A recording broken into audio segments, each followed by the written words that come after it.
Good morning. I'm Bill Helm, the chairman of your Board of Selectmen, joined up here by Janet Kidder and B.B. Casey, my two colleagues. Our basic plan this morning is for the first 15 minutes or so to talk to you about a couple of ordinances that will be coming up in the March timeframe. One about sewers and another about lights on the Kelsey fields. So we'll do that first, and then I would say maybe 15 minutes into the discussion here, we'll switch to talking about the police facilities and other issues that might be on your mind. So without further ado, let me introduce Nick Baer. For those of you that don't know Nick, he is our part-time health officer for the town of New London, as well as an esteemed professor at Colby-Sawyer. Nick, it's all yours. Good morning, everyone. Thank you so much. I'm Nick Baer, the New London health officer, and I teach here at Colby-Sawyer College. And I just want to talk to you a little bit about proposed septic regulation that we're putting forward for the town. Let's see how this advances. So I guess I'd like to start saying that I really think sort of maintaining our water quality in New London is a community effort.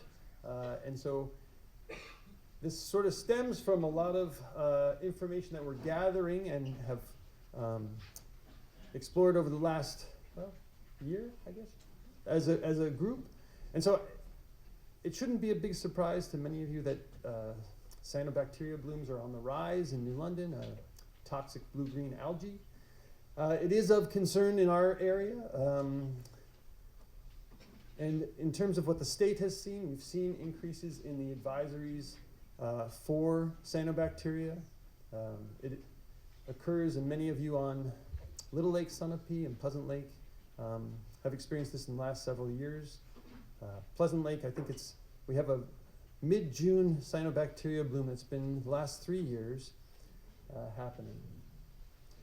And so why are we really trying to set up a proposal for septic regulations? It's really fourfold to really maintain our water quality for not just the lakes, but our streams, our groundwater.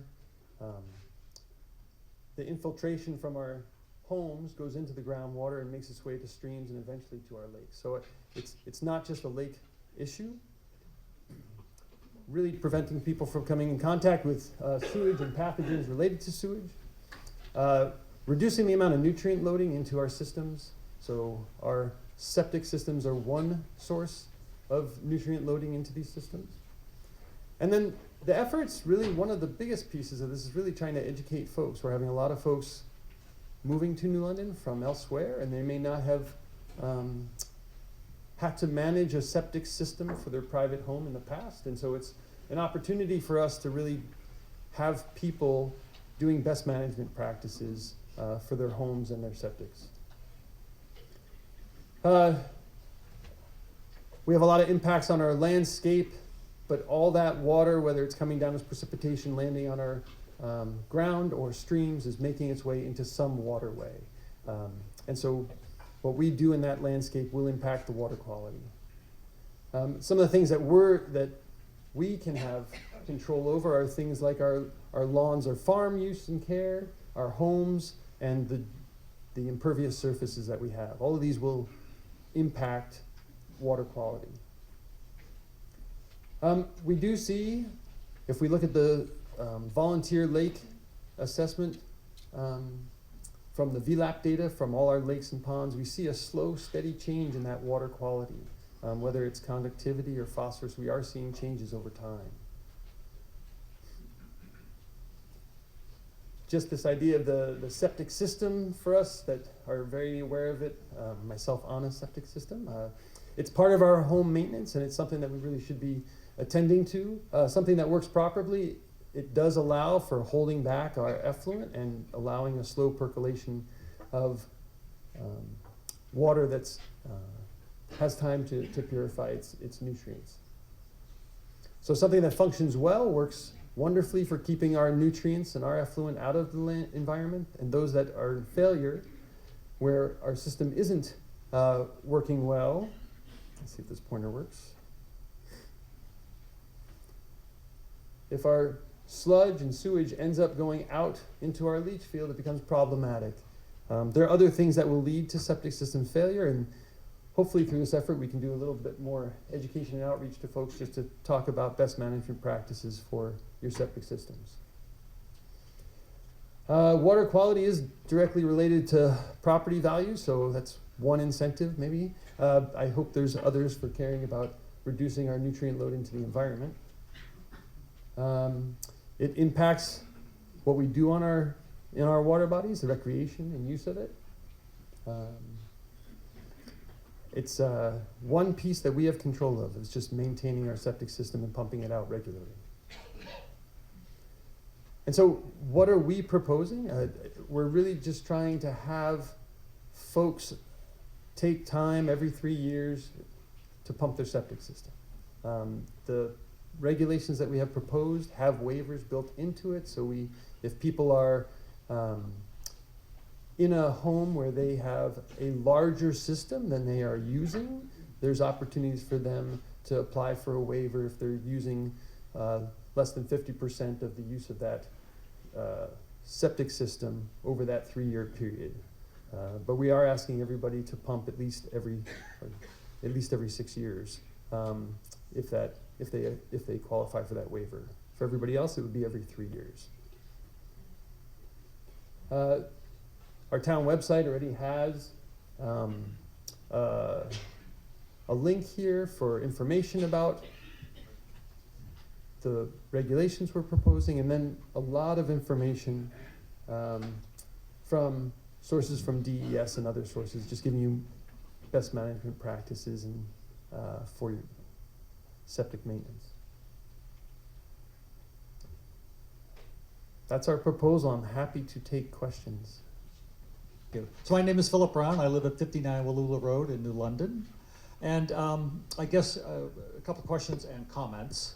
Is the proposed regulations for the entire town, whereas our sister towns of Springfield and Sunapee have regulations confined to the shoreline overlay protection area?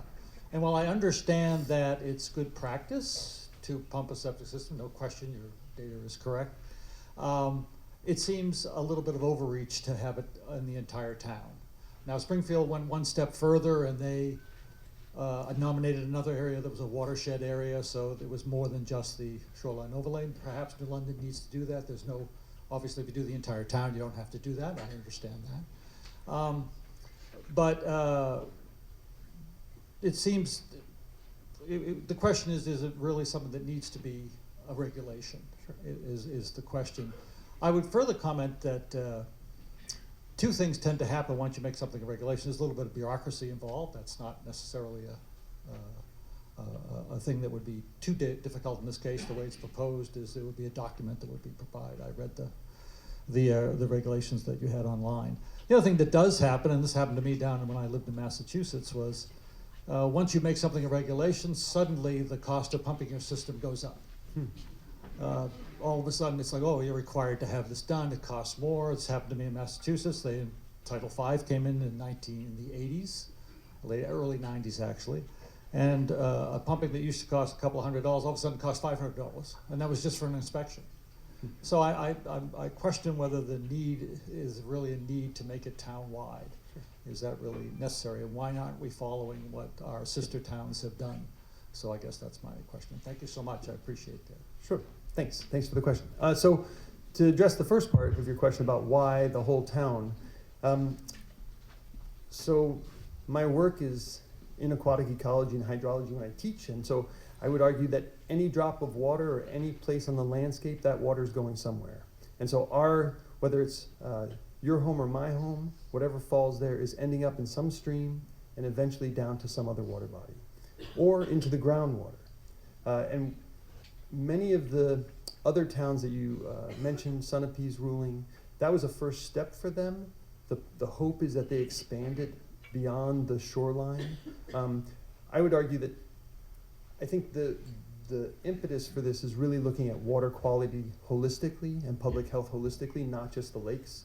And so I think we all have an interest in ensuring our groundwater isn't contaminated just as much as our lake systems. And so if we go, I don't want to spend a ton of time on this since you want to take a class with me, but I mean, there's lots of data that shows, there's plenty of groundwater contamination examples in the Midwest when fertilizer application went into the groundwater and we had huge nitrogen problems. So, I mean, there's lots of examples all around the world where we have contamination of water challenges. This is one way to approach it for our town, I think, and rather than do it stepwise, make a holistic regulation that really everybody does this together, because I do think we all will have an impact on that water quality.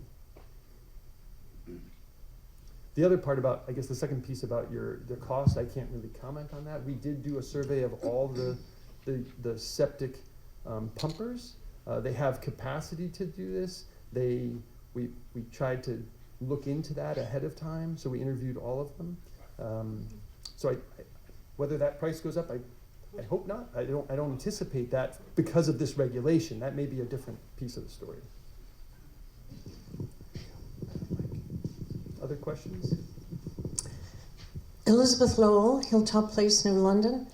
And I wonder what, if anything, we are doing to encourage the use of anaerobic digesters rather than septic systems. That's a great question, and that is beyond the scope of this regulation. I don't know. Another way of processing our effluent, and I don't know. I guess as the health officer, I haven't seen very many of those when I'm doing septic inspections and new designs. I haven't seen many of them come forward, but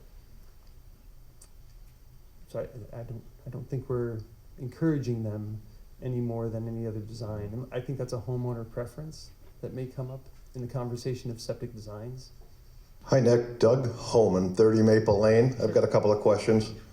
The first is, I guess I don't understand septic systems because you seem to be implying that a septic tank actually removes phosphates and nitrates? No, I'm not. Okay, well, you were talking about loading in the ground, regardless of whether phosphates or nitrates go into a septic tank or go into a bleach field, they're still in the groundwater, so pumping the tank has absolutely nothing to do with that. Am I right or wrong? Well, no, that's not completely correct. If the system is functioning, it's not in failure, right? The effluent is being held and the liquids are coming out into your leach field. The problem becomes when they're in failure, you have your solids actually going into those dispersion pipes, and actually that has a fair amount of nutrients in it and will disperse more readily into the environment. The exception, not the rule. I mean, it sounded like you were talking about actual infiltration into the groundwater through whether it's a tank or a field, and that's completely different. My second question is, this sounds like a lot for a problem that I'm not sure really exists. Did you do a survey? How often do people in the town of New London pump their tanks? So we did not survey every person in New London to find out how often they. Did you just do a sample survey of 10 people, 20 people, and try to figure out how often people are pumping? I mean, I pump mine every couple of years. Everybody I know does the same. Is this a problem looking for a place to happen, or is this really a solution? And then my last question is, who's going to be the poop police? Who's going to make sure this gets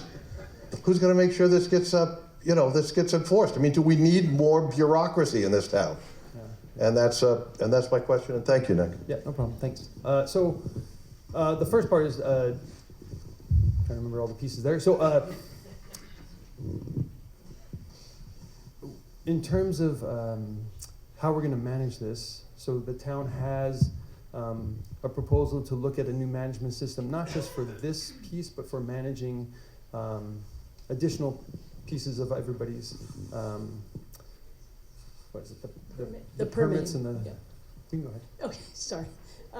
So Doug, this will be managed by the town employees. It'll be part of a new system, hopefully, that we're looking into that's going to manage the permitting process as well.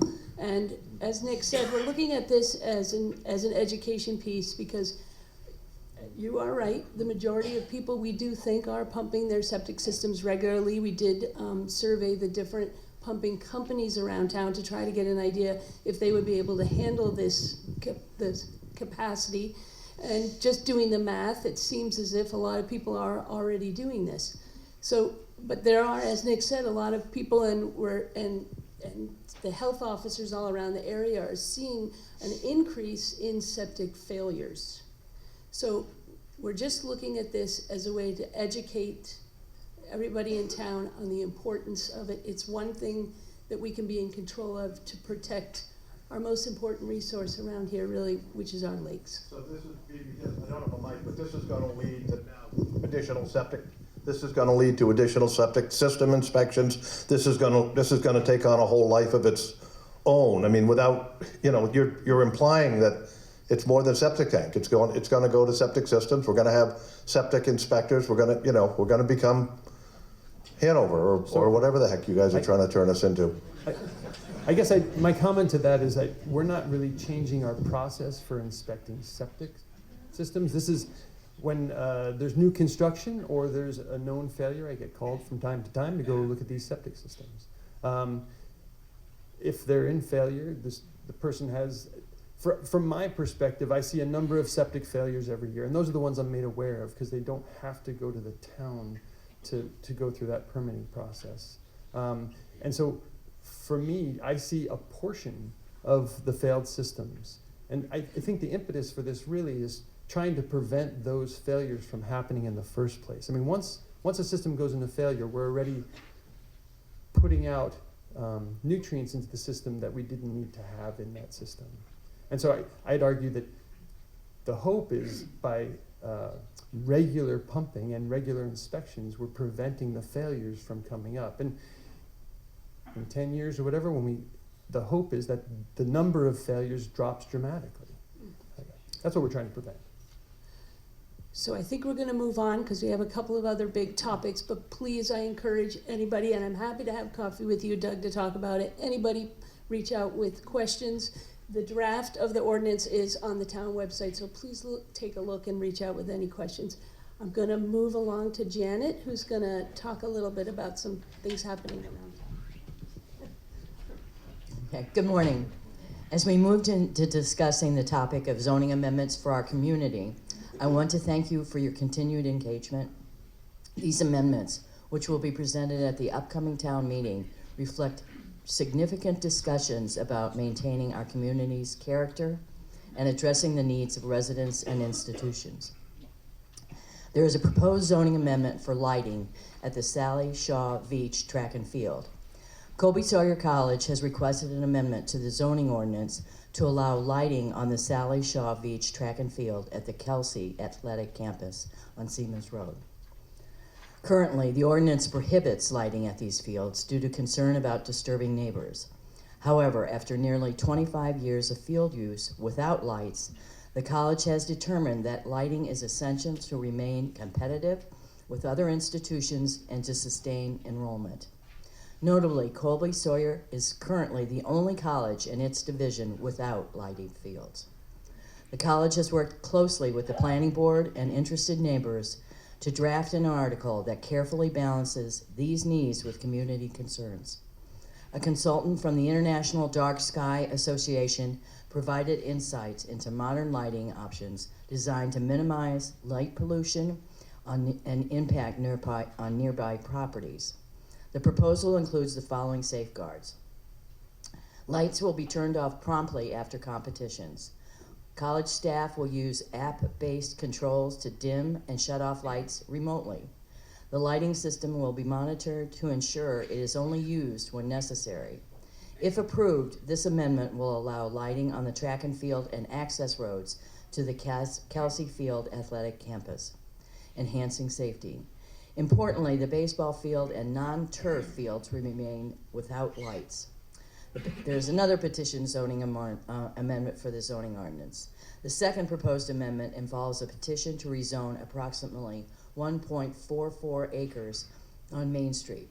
This area includes the property occupied by Angeli and Associates and the front portion of Spring Ledge Farm, which is approximately 160 feet wide from Main Street. Currently zoned to urban residential, the proposed change would rezone it to commercial to better align with existing land uses.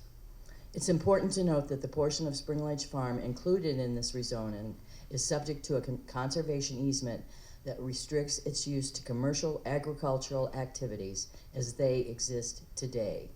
That ensures that the farm's character and current operations are preserved, even with the rezoning. This amendment seeks to clarify zoning designations and support the continuity of established activities on these properties. Upcoming public voting and hearing will take place in January 14th. We'll have that hearing, and you will vote on this on the ballot vote, and that will be on the same ballot as your the people who are running for office and the school budget. Your engagement is vital in shaping the future of our town. So thank you for your attention and participation this morning.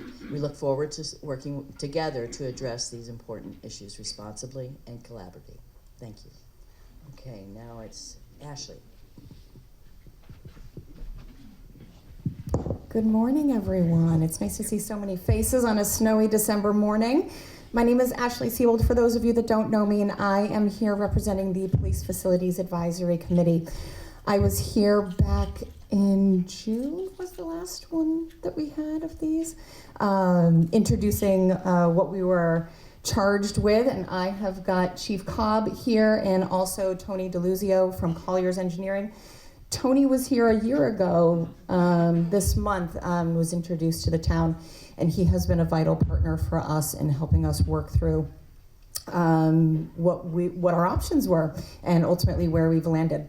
I'm going to walk you through a few slides. I want to be very clear. This is super high level. This isn't a time for us to get into numbers and specifics, but I am happy to tell you that we will spend a good amount of time in the first quarter of Q5 providing information sessions for our taxpayers and residents to come, and that's really when we'll dive into more specifics. Sound good? Wonderful. Okay. So want to just call out some key, our committee members and then also our key partners. So from our town, obviously we've got our select board here, BB, Janet, and Bill. Kim and Adam was also really vital.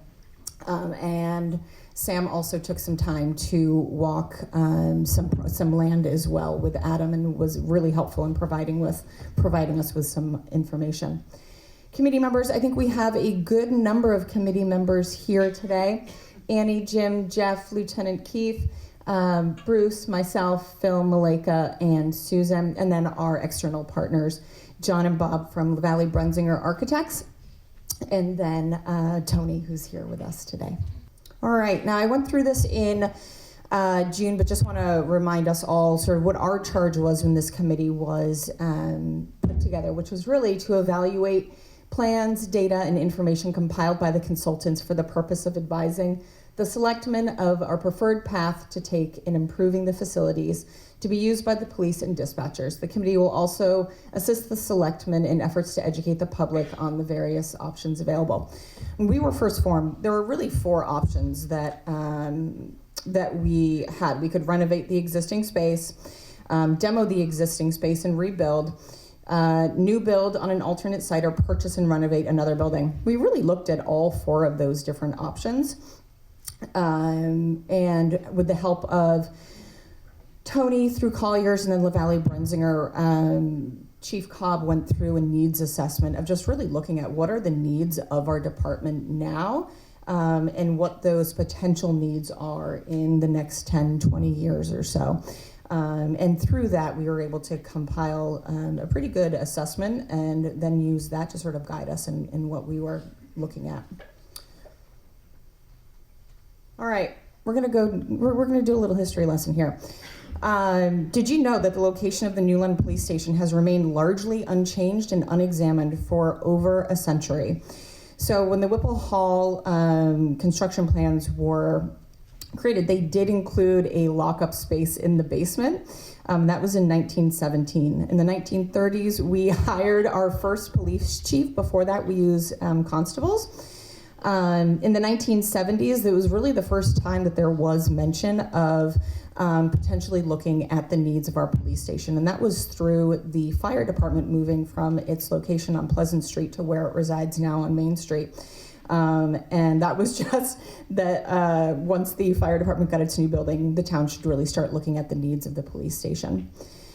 In 2000, the town offices moved into the Academy building, and that gave the opportunity for the police station to move upstairs from the basement to where it resides now. But that was really only by happenstance, with the college selling the academy building, the town buying it, moving the town offices over, and then the police station and being able to move up. In 2014, discussions began as part of a larger maintenance project on Whipple Hall. The question of whether the building was still an adequate location for the police and dispatch were raised.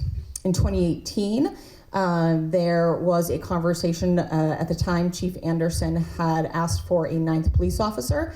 In that process, in that budgeting process, he was asked, do you want another officer, or would you like a new facility or an upgraded facility? And he said, well, my priority right now is a 9th officer. So there was conversation then. In 2022, a subcommittee formed from the Building and Facilities Committee was put together. They really did the lion's share work of looking at properties all across town properties, privately owned properties. I think the list, somebody can correct me if I'm wrong here, was around 35 different properties. And they ultimately came forward with a recommendation that was voted against in the 2024 town meeting. Is that right? I think it was this year's town meeting. Which leads us to where we are now. So after that, the select board created the Police Facilities Advisory Committee, really to re-engage and look at what the options are and build out those plans a little bit more. So we, with our time with LaValle, Brensinger, and Colliers, we, in this needs assessment, we really looked at what's going on with the property now and what do we need in the future. And the current police facility has served the department for decades, but over time the department has outgrown the space, and thus we actually no longer meet industry standards as well. So location, while it is central to town, our police force is typically out on the road anyway. They're not sitting around at the police station waiting for calls. And so they're out and about anyway, but it is nice to have them central to town. They do share a driveway with a private residence. There's no secured area or ability to add on to that space, and it really is in a fishbowl.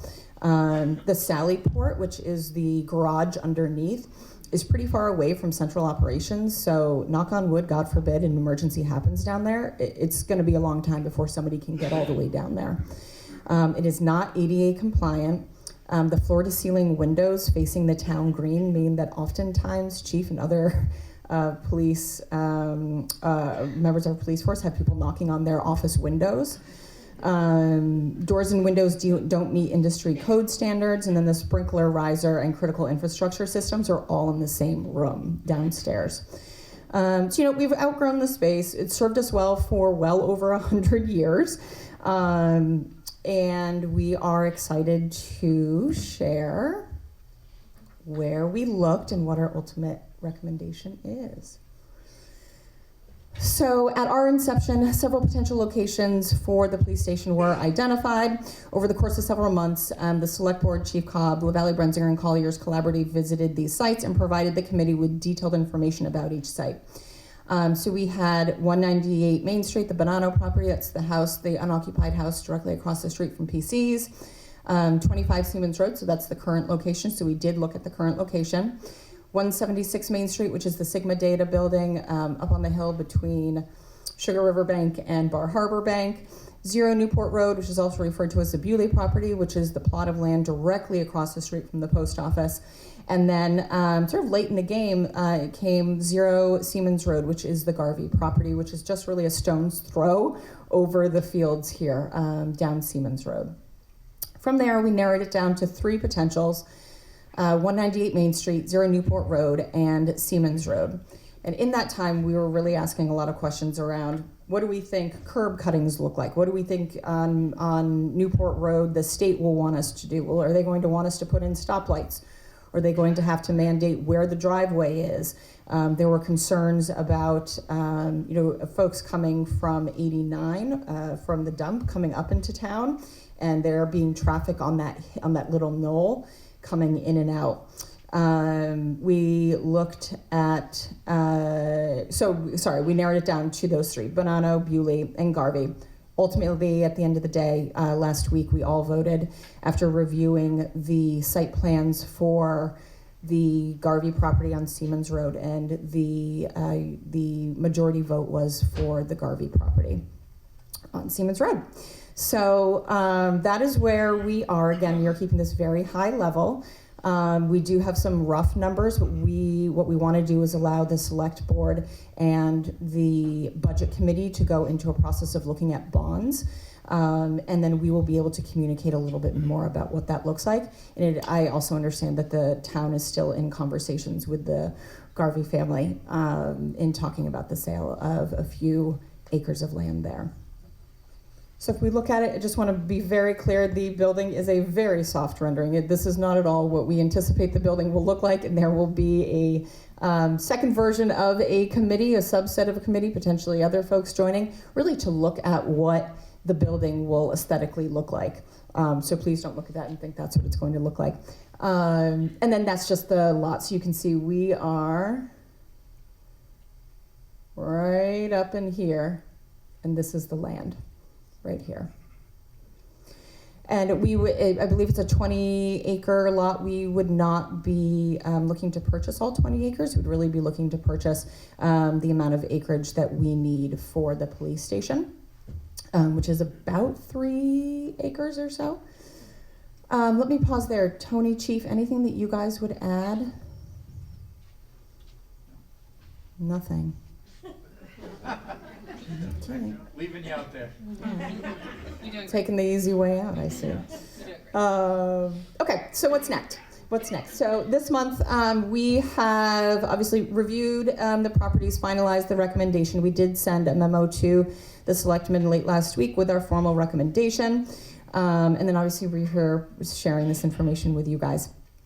Next month, the select board will hopefully finalize 0 Siemens Road by the 9th of January. And again, those conversations with the Cleveland Garvey family are still ongoing.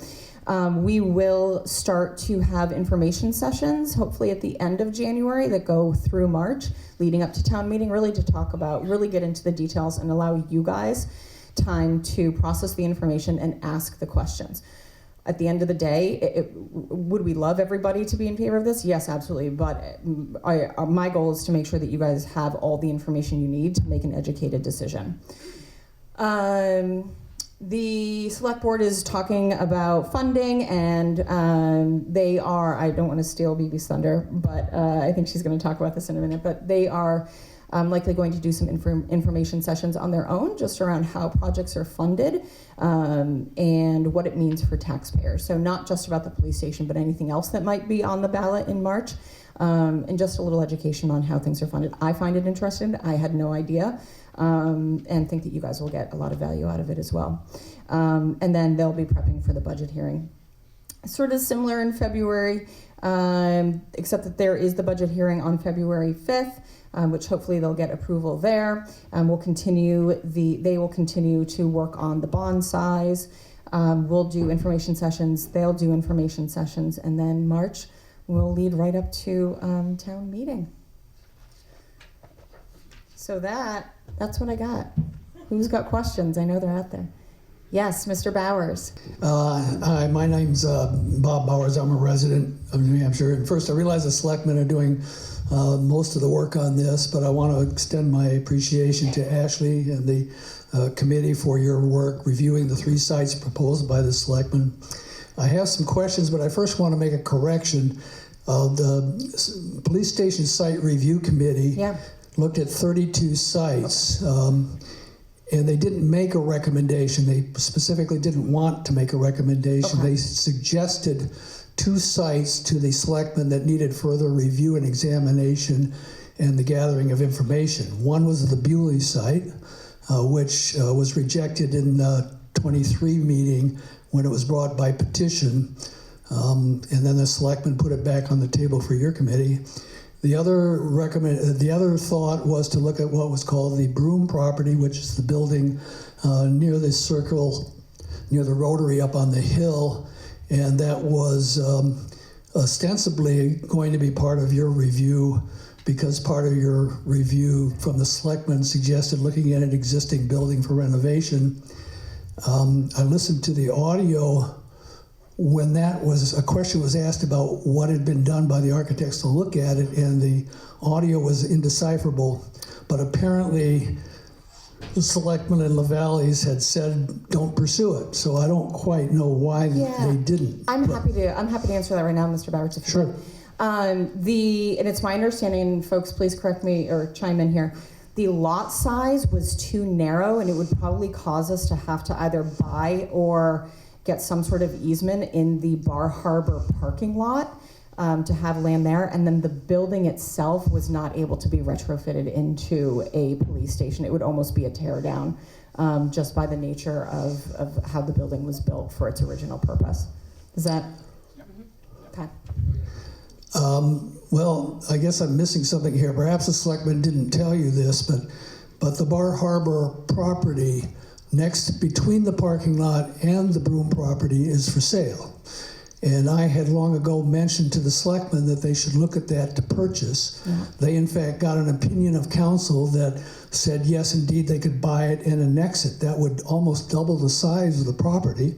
And the concept was that you would renovate the building that exists for ordinary office-like purposes, and then you would have that additional space to make more dedicated purposes with a greater security interest, and could have a road. Now, I'm not saying go back and do it all, but Sure. it doesn't sound to me as if you went through that process. But turning to what you have done, I'm interested in your comparative analysis of the pros and the cons of each of these sites, and specifically the site review committee, one of the 32 sites they had looked at was this property, and it was rejected. That committee was under the chairmanship of Chief Cobb. Lieutenant Keith was on that committee, and we unanimously agreed that the station should be on the main part of Main Street of town, Newport Road and Main Street.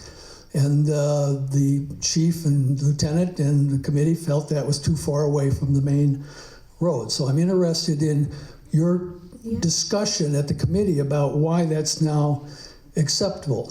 The second part of that is you now have a design for a 2-story building, which you just put up on there.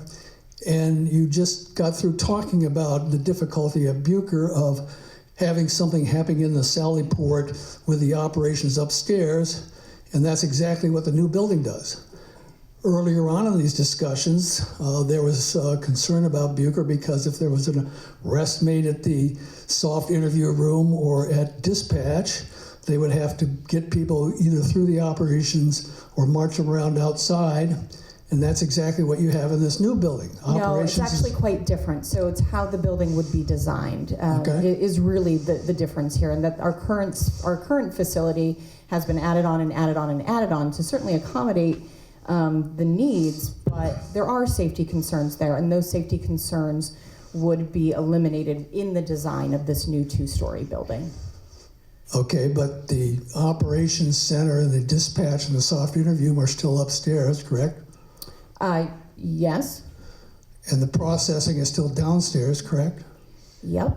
Okay. So second, last Monday the selectmen's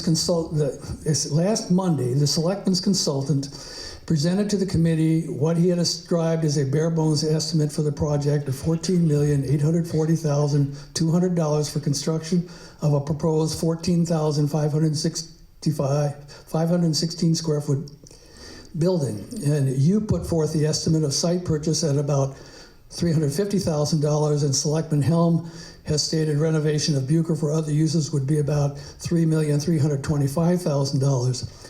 This total for the project is $18,575,200. Similarly, in February, the consultant gave a high-end cost estimate for a 14,500 square foot building of $17,327,000, which did not include the site development cost. He gave an estimate for site development costs at this site at last Monday's meeting of $2,632,400, along with a site purchase cost of $350,000, which you have noted, and the cost of renovation of Bucher, estimated by Selectman Helm, as $3,325,000. This brings the high-end estimate cost of the project to $23,629,900. This results in an estimate of $18 million to $23,500,000. For both the high-end and low estimates, would you tell us what additional costs there will be, which are not covered by the consultant's estimates, such as a new communications tower? And could you tell us how tall that tower will have to be to connect with the tower on Mount Sunapee, since the site is at a lower elevation? Thank you. Okay, okay. So let me say several things. My name was called out there in Bob Bauer's comments. First thing that Ashley said was this was a very high-level discussion this morning.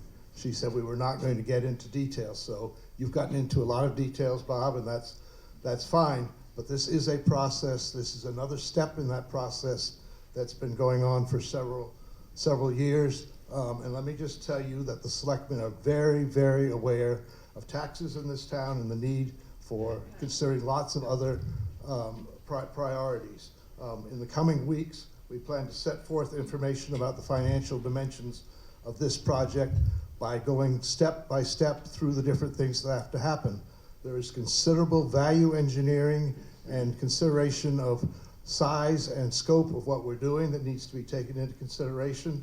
The detailed design will not be done without additional approvals to spend money to do that. Ashley has told you basically it's a two-story building. That's all we can tell you right now, other than some block diagrams. We've done everything that the town meeting asked us to do in March up to this point. The selectmen have included a potential initial bond issue in the FY26 budget that's now being considered by the budget committee, which would be used to finance the acquisition of the property, to engage professional engineering and architectural services to address many of the questions you've just tried to raise, and to prepare the site. Now, on a very personal note, I think about numbers too. Tina and I own our own property here in New London, which is assessed for everybody's benefit. You can see it online at $649,400. My personal expectation, this is just me, is that this bond that we're talking about for the next year will be included in the current budget process and will add, listen carefully to this, 8 cents to the tax rate in FY26, or $52, which I calculate to be about $1 a week, to my property tax bill. I have my property tax bills up here with me, and I'd be happy to check with everybody on that. But I want you to think about whether or not it's worth $1 a week on average. My $649 may be a little higher than some people's, a little lower than some others, to continue to proceed this process that you asked us to do last March, and to take a particularly close look now at this property that John Garvey and Cotton Cleveland have offered to potentially sell to the town. The next step is to find out from them what they're willing to ask for it. This is an updated process that we're going through here this morning, and I think it's inappropriate to start talking about millions of dollars when we're talking about cents on a tax rate for something that will be paid for over a 30-year period. Just to have a clear understanding, you're talking about, did you say $2 million on the bond issue? I don't think we're quite there yet. I think that's what they're looking to do at the next budget. We're in the middle of the process, We're Bob. in the process. As you know, the budget committee is in the third week of looking at the budget. There will be a budget hearing on February 5th, Ashley. Yep. And so this morning is an update, and I think it's a bit disingenuous to start talking about $18 or $23 million. Nobody at this table in this room expects to spend that kind of money. There's a lot of engineering, design, and value considerations still to be considered. We're looking right now at buying a piece of property finally that the town can agree on. We're looking at hiring an architect to do the detailed design work down to where that room is that the soft interviewing is done, to the hallway that leads to the next space, and so on and so forth. This is a process that will evolve at least over another 2 years. And everybody here will have the opportunity to have all of that information at your fingertips as we lead up to town meeting. So nothing is going to be withheld. We're not trying to be secretive in this. We just want to make sure that the information we present to you is accurate. so that you can make the best decision. I think Dr. Wilson, I think Colin had his hand up first, and then we'll go to you. Thank you, Ashley. Yeah.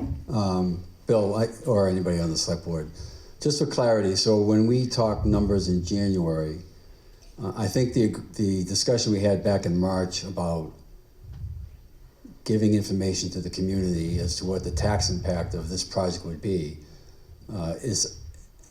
it looks to me like it's going to be a 3-year initiative of different bonds. You'll have a bond in fiscal year 26 to deal with property purchases and engineering work and perhaps site development. You'll have a bond in 2027 to deal with the construction of the building. You'll have a bond again in 28 to deal with Bucher repositioning or repurposing. And so what we see in January as input to the decision of the first bond, the entire view, even if it's at a planning purposes, so that we can understand the total impact of those 3 years on taxes and to understand what our debt position looks like against the fiscal policy that's been agreed to by the town. Thank you. I'll repeat, Colin, it's a long process. We will not have the value engineering done. We will not have the complete design done. We will not have the site built yet, et cetera, et cetera.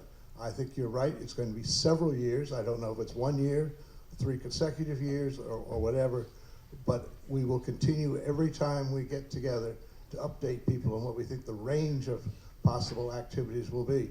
The longer we delay on this project, the more it will cost. Tony has told us to expect an increase, an inflationary increase of at least 5% every year that we continue to work on this. So assuming a $10 million project, which is easy for me to multiply by, that's $500,000 a year. So we will have to consider that too when we consider the speed. The purpose this morning is to let you know that we have a site, we have a potentially willing seller, and we think we have a very exciting story to tell about this location, which we will continue at every one of our selectmen's meetings from now until whenever we're done. I think Dr. Wilson. Hi, my name is John Wilson. I guess you can hear me. I'm in my 15th year on the budget committee, and I have some budgetary concerns. And when I start this, it might sound like I'm not talking about the police department, but I'm talking about the town overall. The New London Housing Commission consultants have stated that New London needs more workforce and low-cost housing. They also have stated that there's a need for senior housing, which would allow seniors to downsize. The Twin Pines project, known as Long Meadows Commons, would provide 60 units of workforce housing.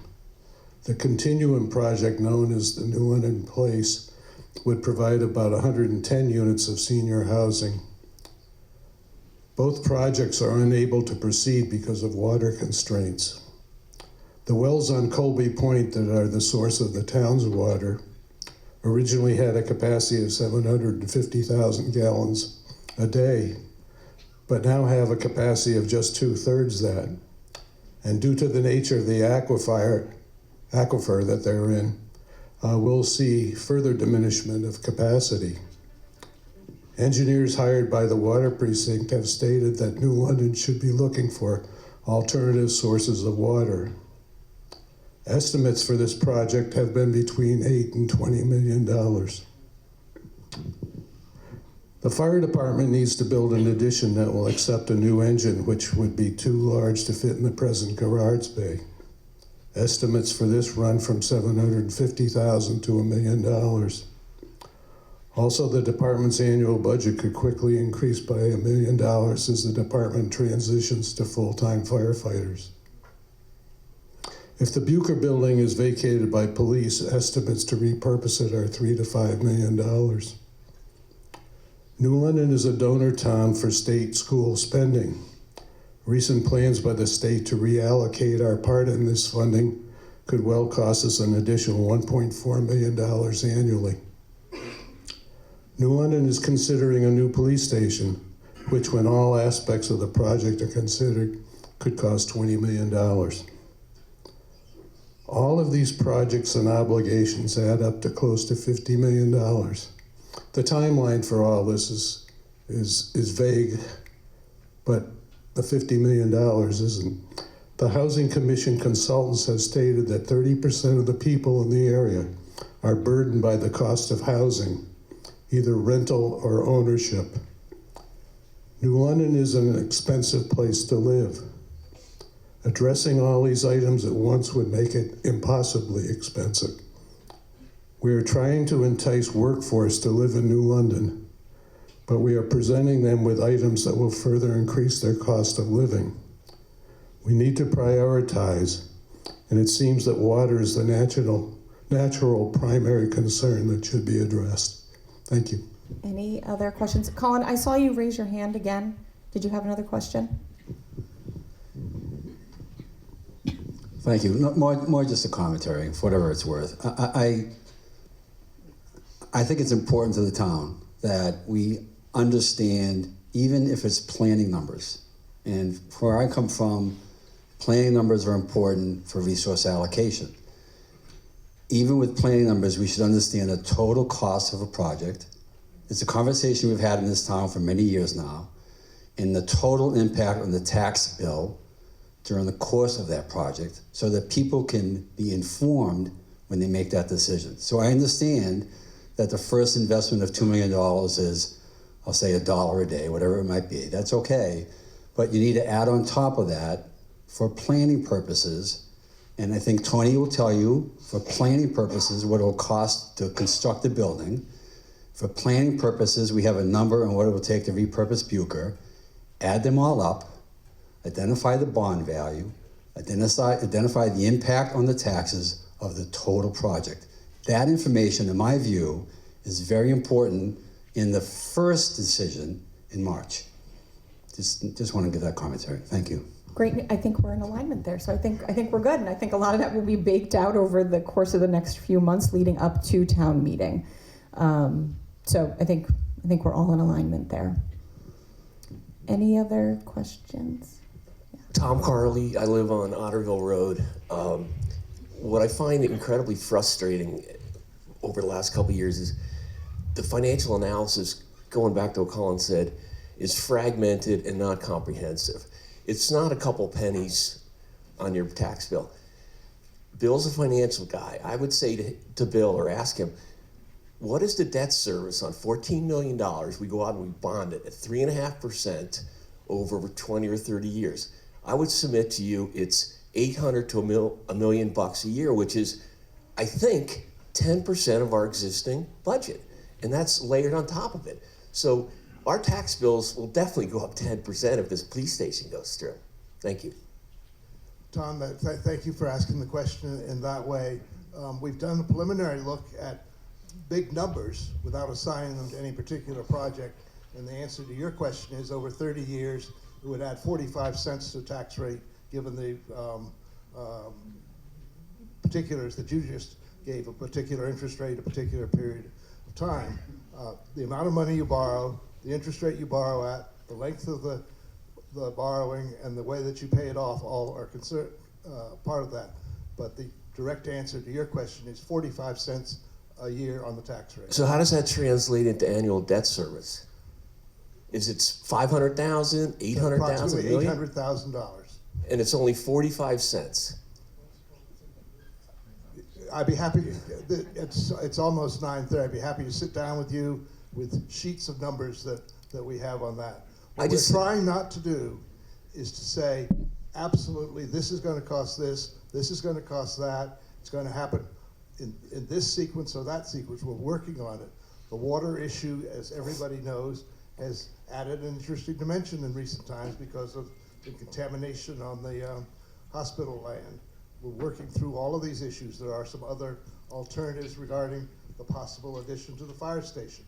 We're working on those. The purpose, what we're trying to do today is to tell you we are working on them. We're making progress.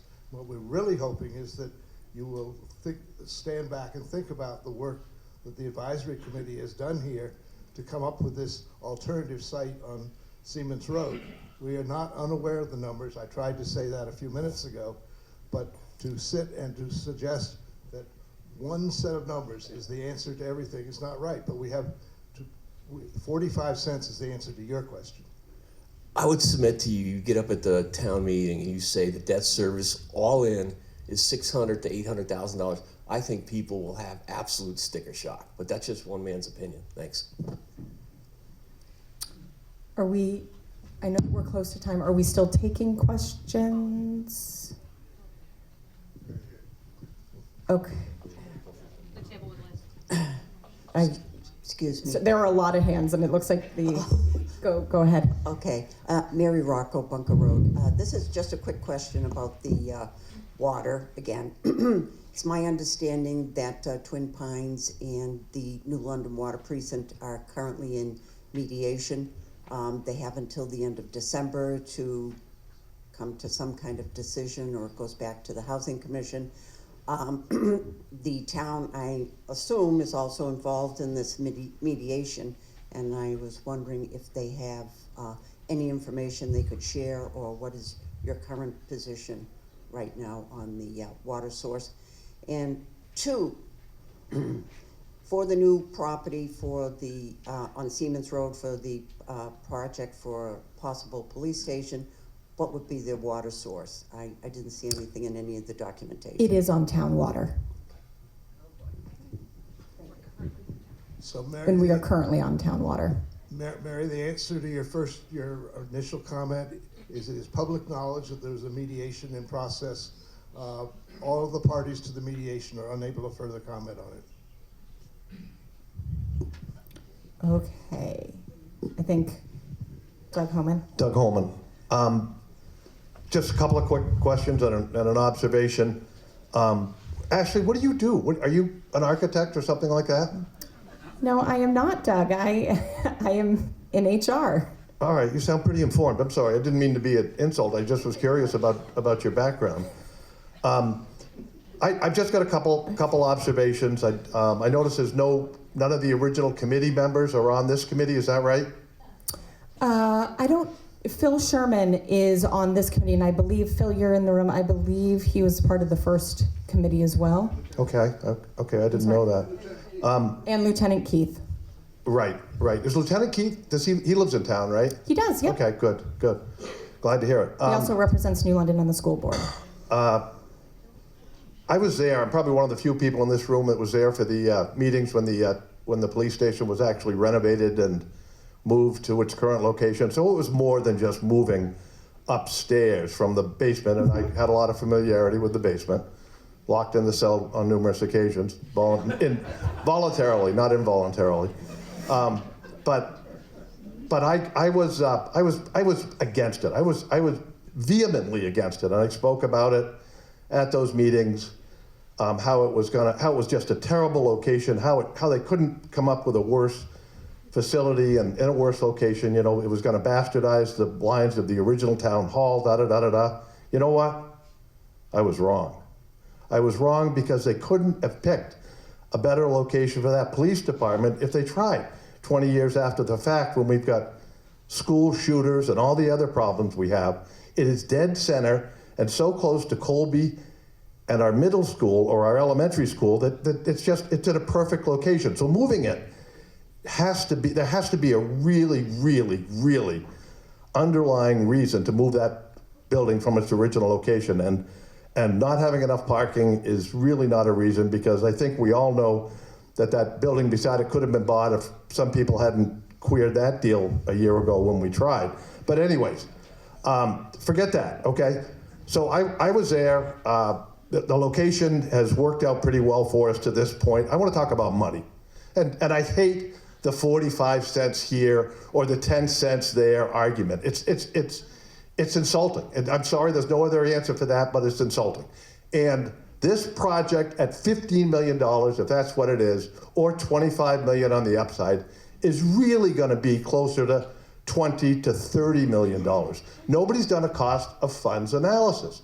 The cost of funds at 4%, I'm glad to hear we can borrow at 3.5%, but the cost of funds at 4% is almost $7 million in 20 years. If we're gonna borrow for 30 years, you're now closing in on $8.5 or $9 million for a total cost of funds. That's the money that we've gotta pay in interest. I'm not talking about paying for the building. I'm talking about just interest. So let's not, I can't think of any other word than insulting to sit here and have a big picture discussion about a $30 million expenditure that the select board doesn't want to talk about. I mean, this is going to be a bait and switch. I know exactly what it's going to be. It's going to be, let's just buy the property and we'll get started. Then it's going to be, let's do a study and we'll see where it leads us. And then it's going to be, let's build a police station. You can just see the natural progression of this. I would say, stop right now before we go down this road. We've got, Colin, John did a great job of letting you know the things and the expenses that we've got coming. I think water is foundational and fundamental. I hear the argument it's a precinct, it's not ours. No, it's not. It's New London's problem. We all know it. Just because there's a few houses in Springfield that are on it, it's New London's problem, and we don't have any water. And it should be what the selectmen are talking about, not right now, not a $30 million boondoggle in a wetland on Siemens Road. Thank you for listening. I think it's really an unfortunate view to say that what we're saying is this is the end of the conversation. We are very much going to continue to provide you with more and more information as we continue this process. So that's really unfortunate. Doug, I'm sorry that I've insulted you. This is supposed to be a civil discussion. I'm sorry I've insulted you. I apologize if I'm sorry I insulted you. But this is a civil discussion. I think, can we do one more and then move on I think we are over time. I need to get to work. Yes. I'm Paula Meinert. I live on Barrett Road. And can you hear me now? Oh, yep. Okay.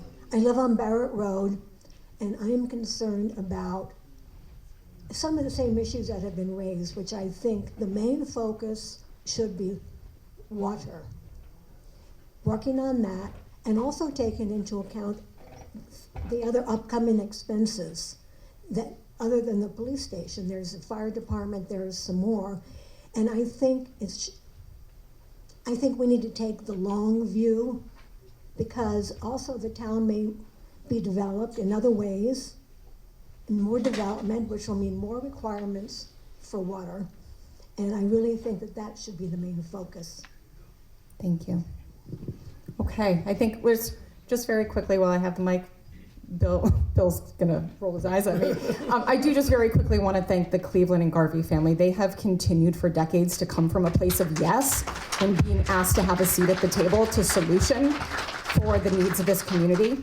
This year alone, we all know they're in talks with the water precinct. They're in talks with the town for the police station. I would argue that David's lit tree in the field is also very much a need of our community. But we are really riding the coattails of work that not only the Clevelands, but like-minded families and individuals have done for decades and are continuing to do, but those coattails are getting shorter and shorter by nature.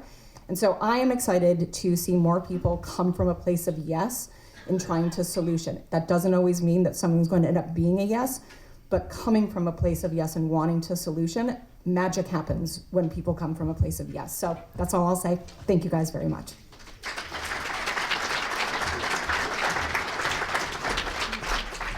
So, first of all, thank you all for your comments and for coming. Believe it or not, I tried to say this earlier, we are looking at all these other topics. Also, the focus of this morning's was on the police facility issue, because we're moving forward on that particular one right now, but we have not in any way, shape, or form ignored all of the other issues that you have raised. From a timing point of view, let me just say that at the Selectmen's meeting this Thursday night, the 19th, we will be finalizing the Septic Ordinance, I believe.